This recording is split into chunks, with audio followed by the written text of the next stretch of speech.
It began with a sealed envelope, quietly removed from a private archive room inside Clarence Housea letter so sensitive that senior aides reportedly argued for hours over whether it should ever be seen again.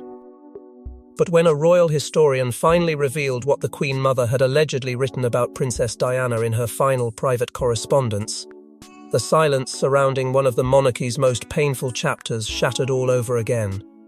What emerged was not simply a forgotten family reflection.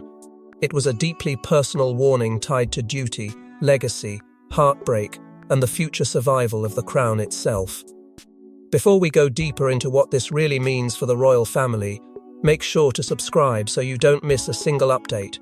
For decades, the Queen Mother had been viewed as the immovable pillar behind the monarchy's carefully controlled image, a woman who survived abdication scandals, war, public outrage, and devastating personal loss without ever publicly surrendering to emotion.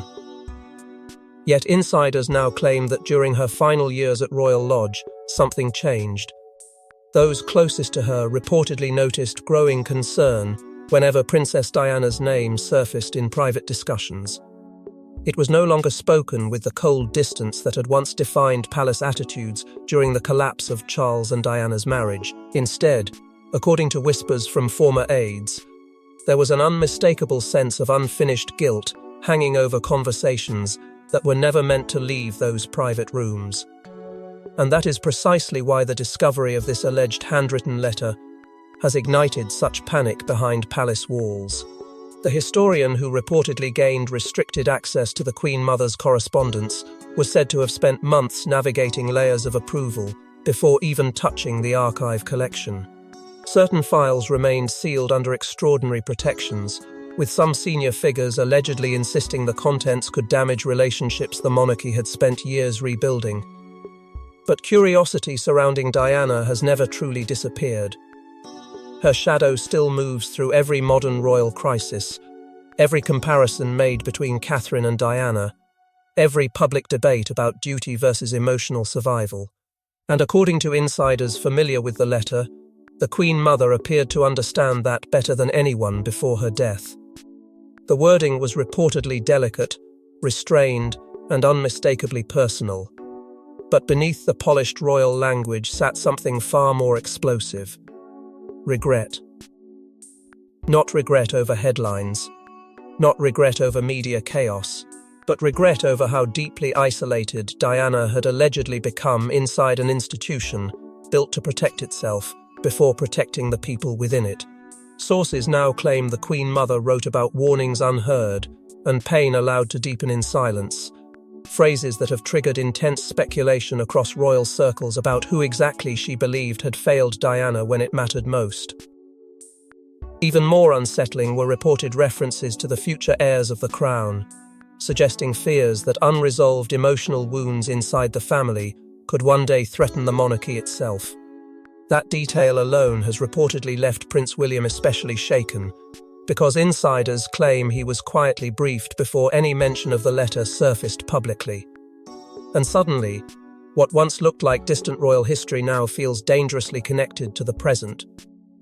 Because the timing of this revelation has raised questions nobody inside the palace seems eager to answer. Why now?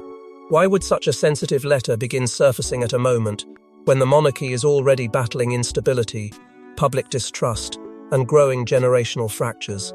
Some believe certain figures wanted the letter buried forever to avoid reopening old accusations surrounding Diana's treatment. Others suspect the emergence was intentional, perhaps even viewed as a final attempt to confront truths that could no longer remain hidden. But the emotional weight of that final letter was only the beginning, because hidden inside its carefully chosen words was a truth the monarchy may have spent decades trying to outrun. Long before the letter resurfaced, there had always been whispers that the Queen Mother viewed Diana not simply as a troubled royal bride, but as a force capable of reshaping the monarchy itself. Reports suggest the elderly matriarch became increasingly alarmed during the final years of Diana's marriage to Charles, particularly as public sympathy shifted away from the institution and toward the young Princess of Wales. Inside palace corridors, aides allegedly feared that Diana's growing popularity was quietly destabilizing centuries of carefully protected royal tradition. To the Queen Mother, the monarchy had survived not because it adapted emotionally, but because it refused to. That belief had carried her through abdication scandals, war, public humiliation, and unimaginable grief. Silence was survival. Restraint was strength. Endurance was duty. But Diana represented something entirely different, and according to those familiar with private palace conversations, that difference unsettled the older generation more deeply than the public ever realized. Diana did not suffer quietly. She spoke openly about loneliness, betrayal, heartbreak, and emotional pain in ways the royal institution had spent generations teaching its members to bury. And while millions around the world saw vulnerability and honesty, many inside the palace reportedly saw danger. The Queen Mother allegedly struggled to understand why Diana's emotional openness generated such overwhelming devotion from the public. To her, royal figures were meant to remain symbolic, distant, and controlled. Yet Diana shattered that model almost effortlessly. Every hospital visit, every emotional confession, every gesture of compassion appeared to pull the public closer to her and further away from the institution itself. Historians now argue that Diana's rise fundamentally altered the balance of royal power, because for the first time in modern history, affection for an individual royal began outweighing loyalty to the crown as an institution. That shift terrified senior palace figures who believed the monarchy's authority depended on mystique rather than emotional connection. And nowhere was that growing fear more visible than during the collapse of Charles and Diana's marriage. Behind closed doors, the breakdown reportedly divided loyalties in ways the public only partially understood. Some advisors believed Diana had become uncontrollable, especially as her relationship with the media intensified. Others quietly admitted the institution had failed to protect her from emotional isolation. Balmoral gatherings during the early 1990s reportedly became increasingly tense, filled with uncomfortable silences, strained conversations, and growing mistrust between royal households. Insiders claim Diana's presence no longer felt like that of a future queen, but of someone standing dangerously outside the system while still trapped within it. The Queen Mother, according to those accounts, feared that every public fracture inside Charles and Diana's marriage weakened the monarchy itself. Yet amid the anxiety surrounding Diana, another concern slowly began consuming the family behind the scenes: William and Harry. Palace insiders reportedly became deeply aware that the young princes were absorbing every headline, every whispered argument, every emotional wound tearing through the institution around them. The Queen Mother is said to have worried that the monarchy was entering unfamiliar territory, where royal heirs were no longer protected from public trauma but raised directly inside it. And that fear may explain why the alleged final correspondence carried such haunting emotional weight years later. Because according to historians familiar with the private reflections, Diana was never viewed simply as a scandal to contain. She became something far more unsettling proof that the monarchy's oldest survival methods might no longer work in a world transformed by emotion, media, and public empathy. And as those fears deepened, the palace found itself facing a truth it could neither fully confront nor completely silence. Diana's influence did not disappear when relationships collapsed or public statements were issued. If anything, her power only grew stronger through conflict, heartbreak, and public sympathy. Yet according to those familiar with the final correspondence, the Queen Mother's deepest fears were not actually about Diana herself, but about what would happen after Diana was gone. The alleged contents of the letter were described by one royal commentator as devastatingly human. Far from cold condemnation, reports suggest the Queen Mother wrote with a sense of exhaustion, sorrow, and haunting uncertainty about the future of the crown after Diana's death. The letter reportedly referenced the unbearable public grief that swept across Britain in 1997 and hinted that the institution had dangerously underestimated the emotional bond Diana shared with ordinary people. Those words, hidden for years behind palace walls, are now being interpreted as one of the monarchy's most private reckonings. What makes the alleged correspondence so unsettling is not outrage, but vulnerability. According to insiders familiar with the document, the Queen Mother did not write as a royal strategist protecting the institution's image. She wrote as an aging matriarch, witnessing the emotional collapse of a system she had spent her entire life defending. During her later years, reports claim she revisited the events surrounding Diana's death repeatedly in private conversations, particularly the days that followed the tragedy when public anger toward the monarchy reached levels few inside the palace believed possible. The silence from Balmoral. The growing flowers outside Kensington Palace, the grief swelling across Britain like a tidal wave no royal protocol could contain. For perhaps the first time in generations, the monarchy appeared disconnected from the emotional reality of its own people, and insiders now believe the Queen Mother understood the danger of that moment far more deeply than history ever acknowledged. The letter reportedly reflected prolonged private reflection rather than immediate reaction. That detail matters, because it suggests these thoughts were not written in panic or emotional shock, but after years of carrying regret quietly behind closed doors. Sources claim the Queen Mother acknowledged Diana's extraordinary ability to connect with ordinary people in ways the institution itself struggled to understand. Diana did not simply attract admiration, she inspired emotional loyalty. People saw themselves in her suffering, her vulnerability, her loneliness, and her rebellion against suffocating expectations. And according to historians studying the reported contents, the Queen Mother allegedly feared the monarchy failed to recognize that emotional connection until it was already too late. Even more striking were reported warnings directed toward future generations of royals. The correspondence supposedly cautioned against dismissing public feeling as temporary emotion or media manipulation.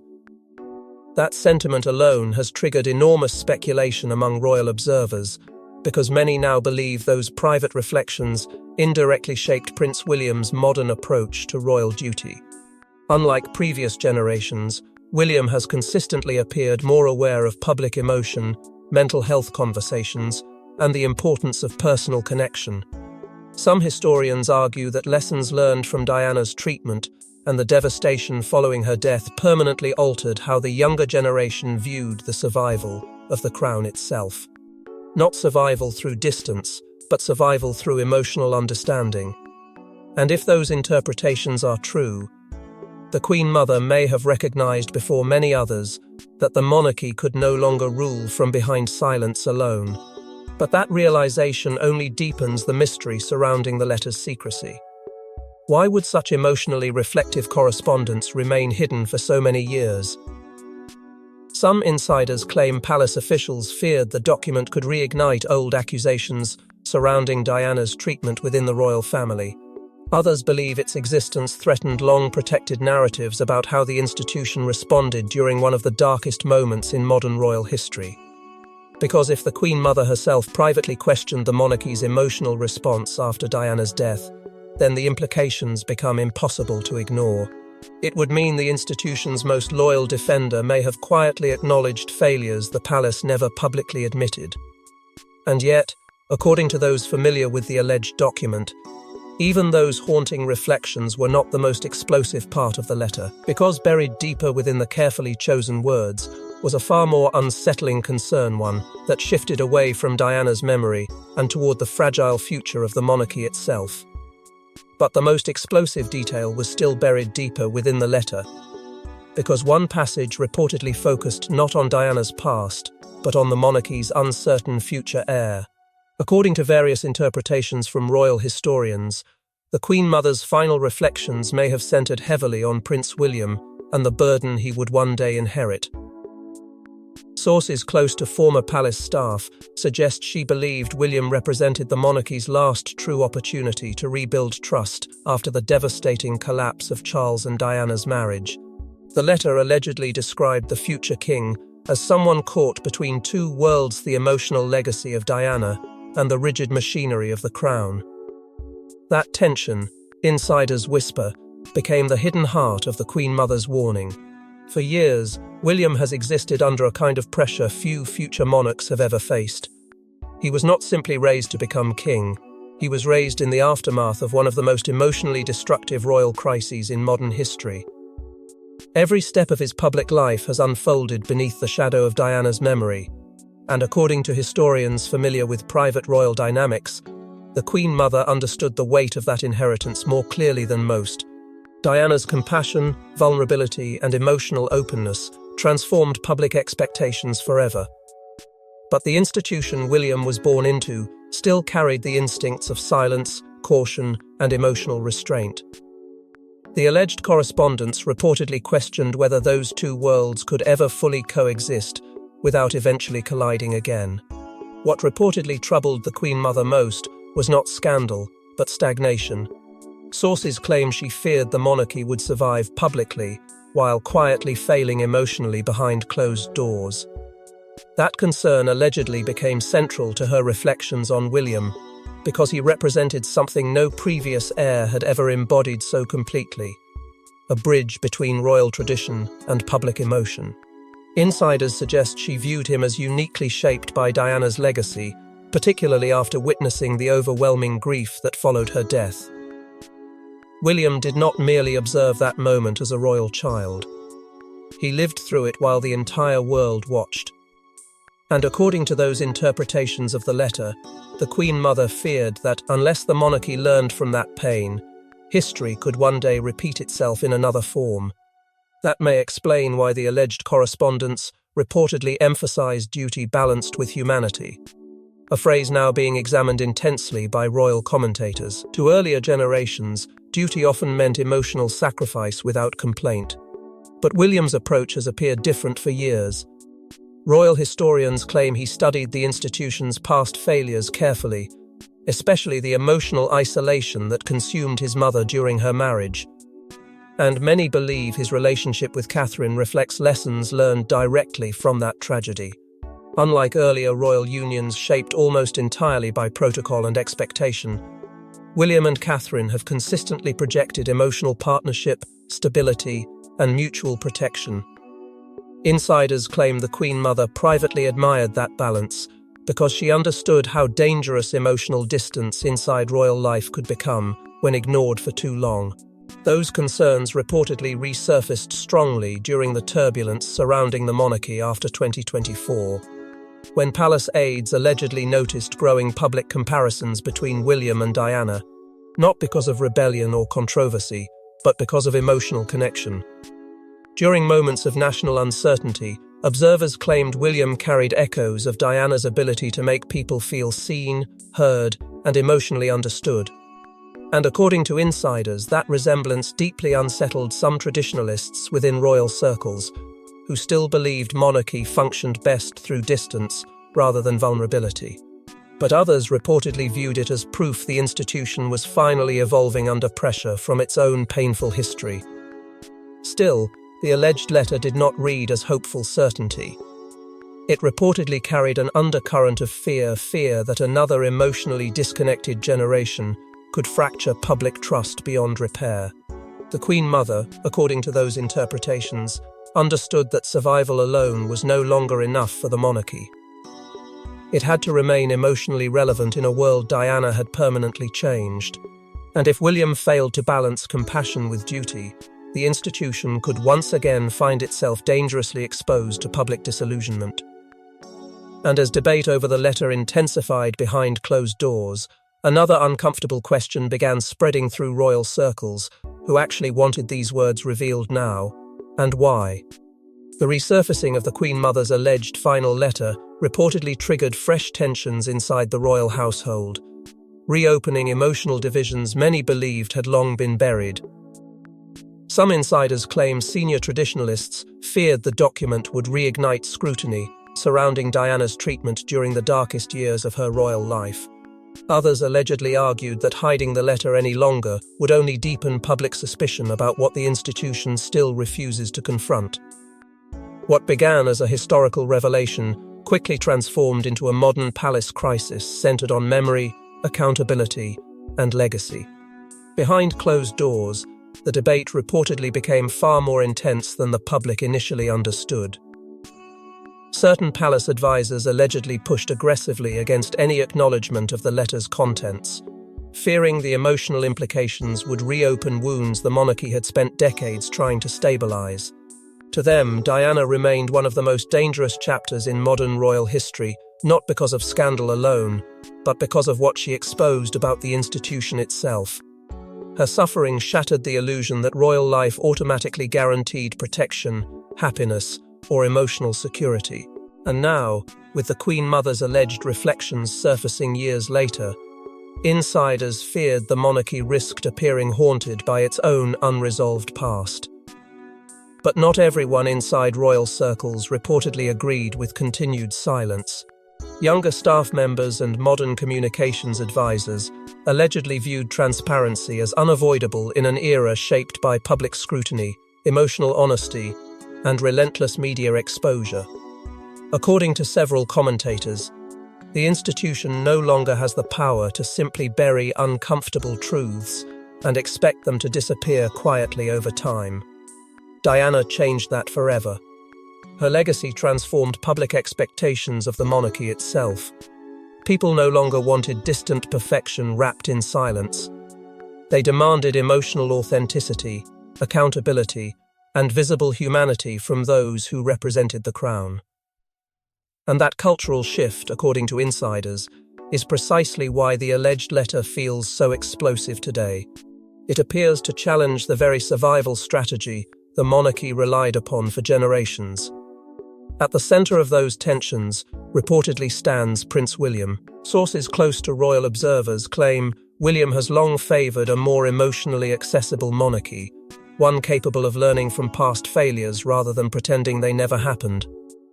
That approach, insiders suggest, places him in quiet conflict with older institutional instincts, still rooted in caution and controlled distance. The Queen Mother's reflections allegedly complicated long-standing narratives surrounding Diana, because they hinted that even one of the monarchy's fiercest defenders may have privately recognized the institution's emotional missteps. If true, that possibility changes everything. It transforms Diana's story from isolated personal tragedy into something far larger, a warning about what happens when tradition refuses to evolve alongside the people it seeks to represent. As public fascination surrounding the letter intensified, royal commentators began questioning how much history still remains hidden behind sealed archives, private correspondence, and carefully guarded palace records. The idea that deeply personal reflections from the Queen Mother could remain concealed for years only fueled wider speculation about what other uncomfortable truths may still exist beyond public reach. And inevitably, comparisons between Diana's era and the monarchy's current pressures began surfacing once again. Observers pointed to modern struggles involving public trust, media scrutiny, emotional transparency, and generational change. Different circumstances, different faces, but eerily familiar tensions beneath the surface. That is what makes the alleged letter feel less like a historical artifact and more like a living warning, echoing directly into the present. Because according to those familiar with the reported contents, the Queen Mother did not merely reflect on Diana's suffering with regret. She allegedly feared the monarchy itself remained vulnerable to repeating the same emotional mistakes under new conditions and new generations. And that possibility has reportedly left certain palace figures deeply unsettled as public sympathy increasingly gravitates toward openness, vulnerability, and emotional honesty rather than rigid royal distance.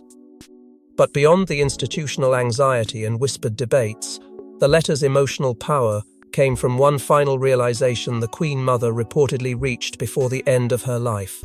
In the final reported passages of the letter, the Queen Mother allegedly acknowledged something the monarchy spent decades struggling to fully accept, that Diana's influence could not be erased by protocol, silence, or time. Even years after her death, she remained woven into the emotional identity of the modern crown through William, through public memory, and through the lasting transformation she forced upon the institution itself. According to historians familiar with the document, that realization carried an unmistakable sense of regret. but also reluctant understanding. For generations, the monarchy survived by controlling narrative, preserving distance, and allowing time to bury discomfort beneath ceremony and tradition. Scandals faded. Public anger softened. Pain was absorbed quietly into the walls of palaces and private estates. But Diana disrupted that pattern in a way the institution never fully anticipated. Her influence did not disappear after separation, after controversy, or even after death. If anything, the emotional force surrounding her only intensified. According to insiders familiar with interpretations of the letter, the Queen Mother eventually came to recognize that Diana had changed the monarchy permanently, not through rebellion alone, but through compassion. She altered what people expected from those who wore the crown. And once those expectations changed, there was no path back to the old world of silence and emotional distance. The alleged correspondence reportedly framed public compassion not as weakness, but as necessity. That idea alone represented a remarkable shift for someone shaped by a generation that viewed emotional restraint as the foundation of royal survival. Yet historians claim the Queen Mother understood during her final years that after 1997, the monarchy's relationship with emotion had fundamentally changed forever.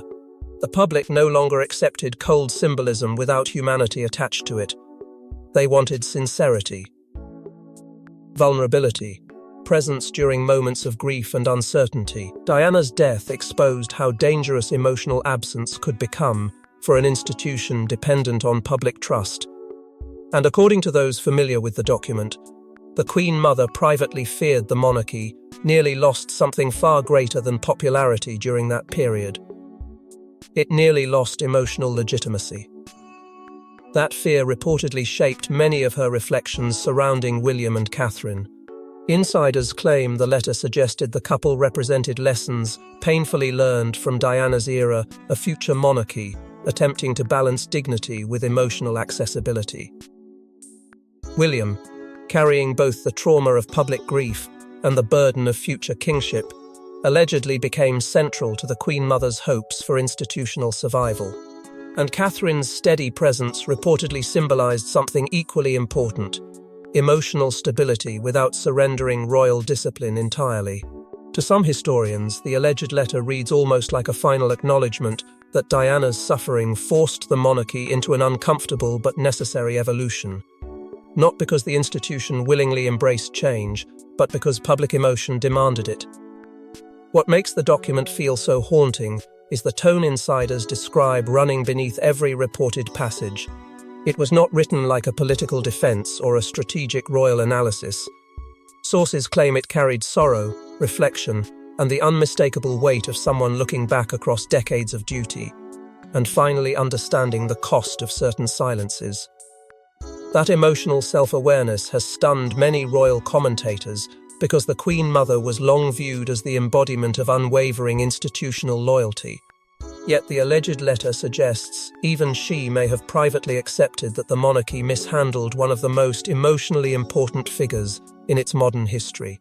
And perhaps that is why historians now view the alleged correspondence as one of the family's most haunting hidden reflections. Because it does not simply revisit Diana's tragedy, it quietly acknowledges her victory. Not a victory over individuals, but over the institution's oldest instinct, the belief that emotion could always be contained behind palace walls. Diana changed that forever. Through William. Through public memory. Through the transformation of royal duty itself. And perhaps that is why the letter still carries such extraordinary weight today, because long after the headlines faded and the palace gates closed, Diana's presence never truly left the House of Windsor. Reports suggest the royal historian who revealed details surrounding the Queen Mother's final private letter did not make the decision lightly. According to insiders familiar with archival procedures connected to Clarence House and Royal Lodge, access to deeply personal royal correspondence remains one of the most tightly controlled privileges within the monarchy's historical machinery. Thousands of private documents reportedly remain sealed behind layers of institutional protection, hidden from public view because of the emotional and political consequences their contents could still carry decades later. But insiders claim something about this particular letter felt impossible to ignore. Historians allegedly debated for months whether the public was truly ready for revelations tied to Diana, grief, regret, and the monarchy's private fears about its own future. Yet once fragments of the Queen Mother's reflections quietly began circulating among royal commentators, the atmosphere surrounding the palace reportedly changed almost overnight. Certain passages allegedly challenged long-standing assumptions about Diana's place within royal history. For years, official narratives focused heavily on scandal, conflict, and institutional survival. But according to historians familiar with the reported contents, the Queen Mother's reflections carried something far more unsettling: emotional understanding. The document reportedly acknowledged that Diana's influence could never be erased by silence or time, because she permanently transformed the public's relationship with the crown itself. That realization has reignited fascination with private royal communications, with growing speculation about how many other hidden letters may still exist inside sealed palace archives. Traditionalists reportedly fear that wider disclosures could expose emotional fractures the institution spent decades carefully containing. But others argue the monarchy can no longer survive by hiding from its own history, and perhaps that fear exists because Diana changed the emotional rules governing royalty forever. For decades, the monarchy survived through discipline, restraint, and carefully guarded silence. But Diana shattered that model by forcing the institution to confront vulnerability in public view.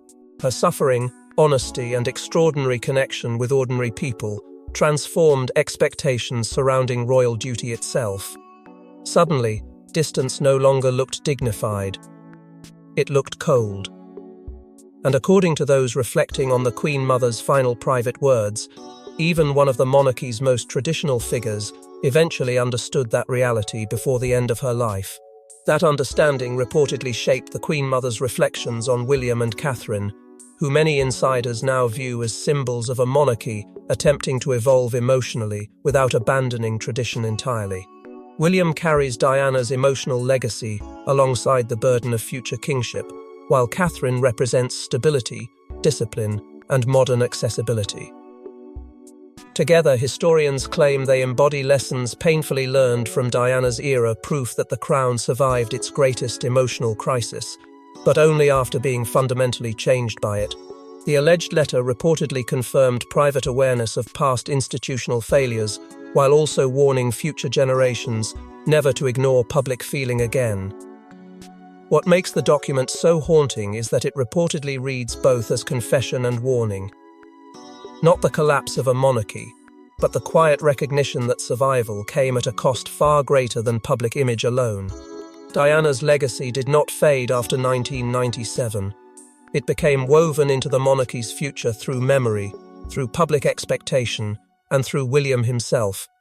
And perhaps that is why fascination surrounding the letter continues growing today, because in the end, the monarchy may have preserved its throne, its palaces, and its traditions, but, according to the Queen Mother's final reflections, it never truly escaped the memory of Diana. Thanks for watching. Please don't forget to like and subscribe, and we will see you in next one.